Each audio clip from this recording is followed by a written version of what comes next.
daya intelektualitas dari Rocky Gerung ini cukup penetratif yang membuat para politisi yang pada umumnya jarang membaca itu terbata-bata berhadapan dengan Rocky Gerung.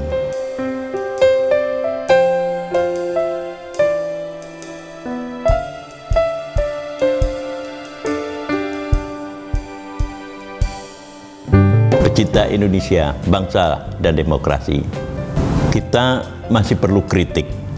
Dan seorang menteri yang datang menemui saya pernah bercerita bahwa Presiden Jokowi itu sangat concern dengan hilirisasi produk pertambangan.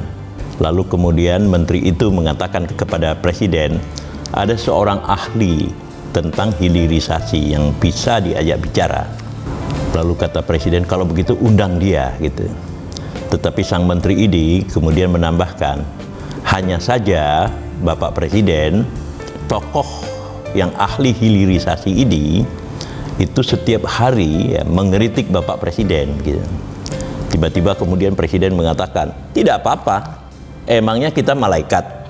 Jadi sebenarnya kalau sampai pada tingkat Presiden sekalipun bisa menerima kritik, maka pada dasarnya alam demokrasi yang sedang berkembang di Indonesia pasca reformasi itu sangat memerlukan kritik.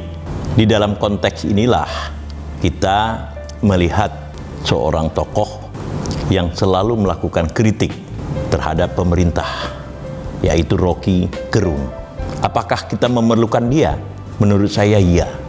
Kita memerlukan Rocky Gerung karena dia, seperti yang pernah saya katakan di dalam konten sebelumnya, itu membawa tradisi baru di dalam dunia politik Indonesia, yaitu percakapan-percakapan yang bersifat intelektual yang kemudian menjadi kekuatan politik di dalam usahanya melakukan koreksi terhadap sistem dan struktur kekuasaan gitu.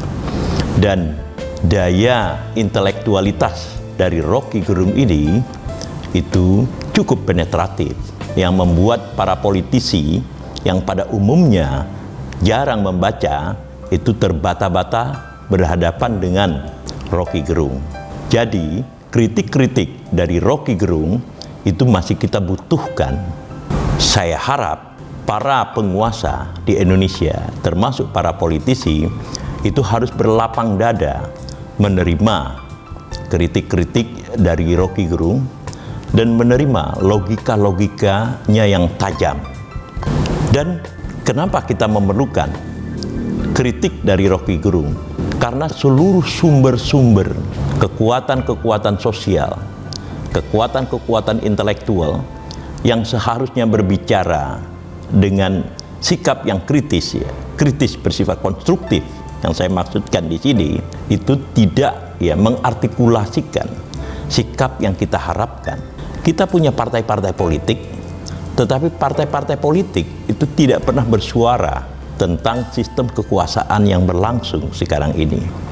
Kita punya perguruan tinggi dan begitu banyak orang-orang terpelajar, tetapi tidak satu pun perguruan tinggi itu berbicara tentang kondisi dan kekuasaan politik yang berlangsung di tanah air ini dengan sikap yang kritis yang bersifat konstruktif.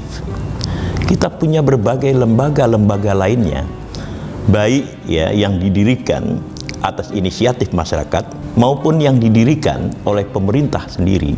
Tidak satu pun dari mereka berbicara dengan sikap kritis. Padahal seperti yang saya katakan sebelumnya, kritik itu sangat diperlukan di dalam sebuah sistem demokrasi.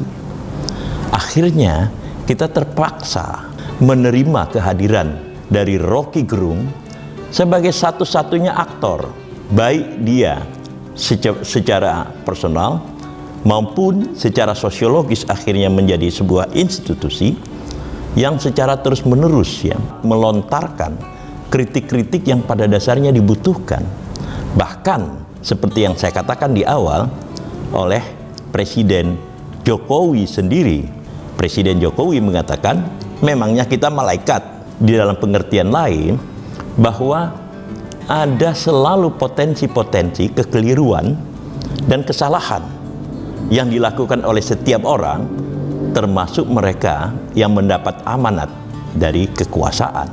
Karena itu, kehadiran Rocky Gerung di dalam dunia politik Indonesia sekarang ini itu harus kemudian kita lihat secara konstruktif gitu. Tentu ya ada beberapa catatan-catatan, misalnya tentang kata-kata yang terlihat ya atau terasa kasar. Itu mungkin ya perlu kita singkirkan kata-kata itu.